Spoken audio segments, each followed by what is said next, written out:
হয়েছে? এবার তাহলে এটা মুছে দিচ্ছি, এটা মুছে দিচ্ছি।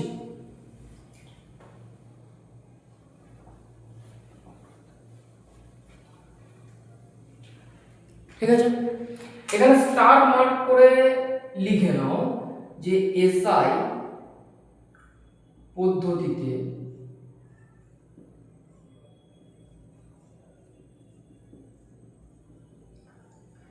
প্রাথমিক এককের সংখ্যা 7টি। ওকে, এসআই পদ্ধতিতে প্রাথমিক এককের সংখ্যা কত? 7টা। এবার আমি তোমার কি কি একক আসছে আমি তো ওখানে তোমাদের লিখে দিয়েছিলাম, আরেকবার লিখে দিচ্ছি। ঠিক আছে, আমি এইদিকে ভৌত রাশিগুলো লিখছি আর তোমার এদিকে এককগুলো লিখছি। ঠিক আছে, দৈর্ঘ্য,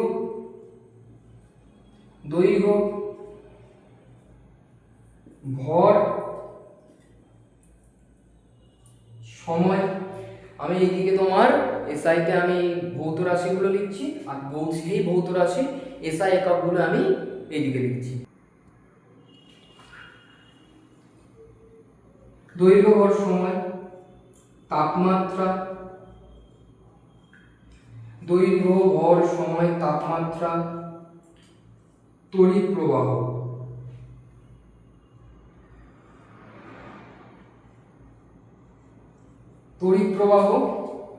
আচ্ছা এইখানটায় লিখছি তড়িৎ প্রবাহ,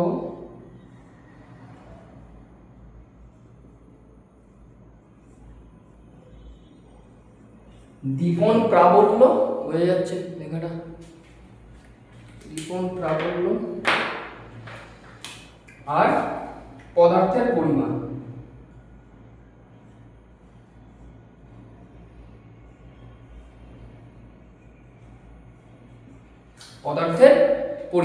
তাহলে এগুলো আমি ভৌত রাশিগুলো লিখলাম, এটাকে লেখো, আমি তারপরে এসআই এককগুলো লিখছি। ঠিক আছে, এইখান থেকে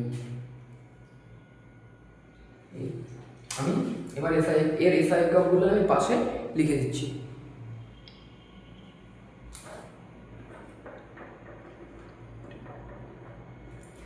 দৈর্ঘ্যের এসআই একক কি আসছে?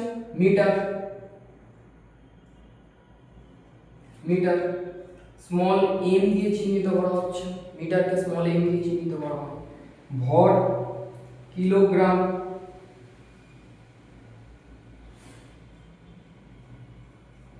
কেজি দিয়ে চিহ্নিত করা হয়।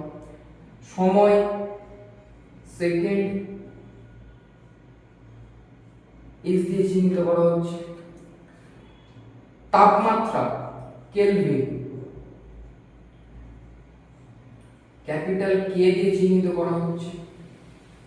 তড়িৎ প্রবাহ, এটা দেখা যাচ্ছে?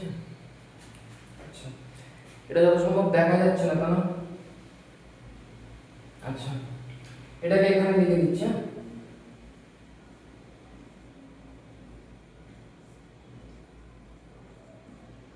দেখা যাচ্ছে? ওকে, এবার দেখো দেখা যাচ্ছে।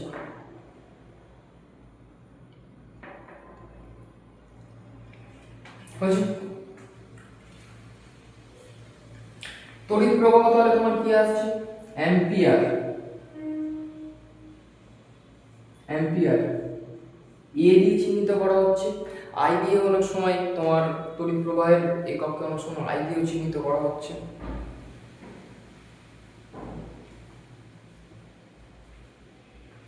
হচ্ছে, তারপরে দীপন প্রাবল্য হচ্ছে ক্যান্ডেলা।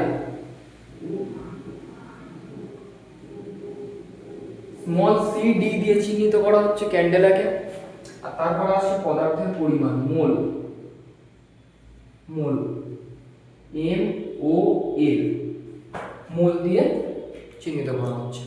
এই হচ্ছে আমার তাহলে এসআই পদ্ধতিতে প্রাথমিক এককগুলো বুঝতে পারলে। দেখো, দৈর্ঘ্য, ভর, সময়, এই তিনটের একককে আমার অন্যান্য যে সমস্ত পদ্ধতি সেখানে শুধুমাত্র তোমার প্রাথমিক একক ধরা হচ্ছে, বাট এই 7টাকে আমার, এই 7টা ভৌত রাশি 7টা একককে আমার শুধুমাত্র এসআই তে আমার প্রাথমিক একক ধরা হচ্ছে। ঠিক আছে, পজ করে লিখে নাও।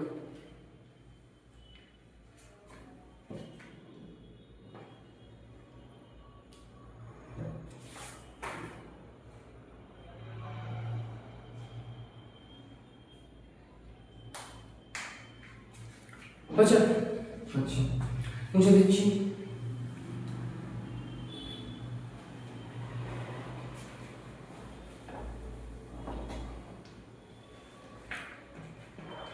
আর সেকেন্ড টাইপের একক কি আসছে আমার, যেমন ওখানটায় এসেছিল লব্ধ একক।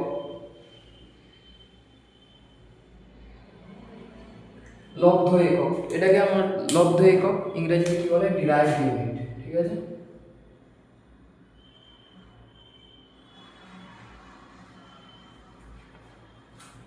হয়েছে ডিরাইভড ইউনিট।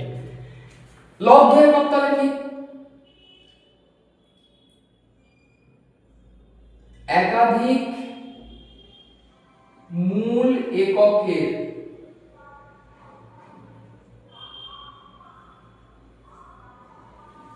সাহায্যে, একাধিক মূল এককের সাহায্যে গঠিত একককে বলা হয় লব্ধ একক। ঠিক আছে, তাহলে কি লব্ধ ভৌত রাশির এককগুলোই হচ্ছে আমার লব্ধ একক। বোঝা গেছে? যেমন ধরো না ঘনত্ব, ঘনত্ব ঘনত্বের তোমার ধরো না ঘনত্বের এসআই একক কি আসছে, পরে সমস্ত কিছু শেখাবো। ঠিক আছে, আপাতত ঘনত্বের সম্পর্কে শুধু এগুলো জেনে না। ঘনত্ব মানে কি, ভর বাই আয়তন। ঘনত্বের ফর্মুলা তো এটাই, ভর বাই আয়তন। তাহলে এসআই পদ্ধতিতে ভরের একক কি কেজি, আর আয়তনের একক কি মিটার কিউব। বোঝা গেছে? Metre cube. তাহলে কেজি পার মিটার কিউব, অর্থাৎ মানে তুমি এটাকে এরকম ভাবে লিখতে পারো, KG metre to the power -3। ঠিক আছে, তাহলে এই যে এককটা তৈরি হলো ঘনত্বের একক, এটা কি লব্ধ একক। বোঝা গেছে? এটা হচ্ছে লব্ধ একক। তাহলে এসআই তোমার প্রাথমিক একক, এককের দুটো তুমি টাইপ বুঝতে পারলে, প্রাথমিক একক আর লব্ধ একক।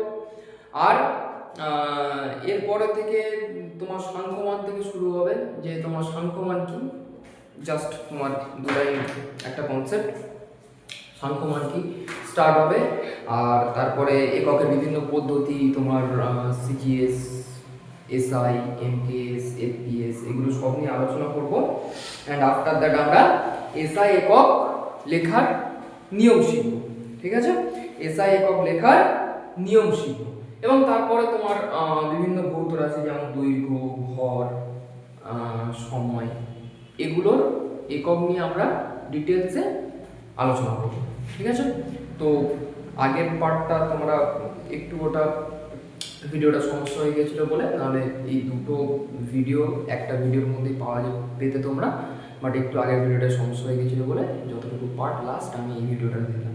ঠিক আছে, ওকে। তো আজকের লেকচারটা এখানে শেষ। ওকে, সো বাই।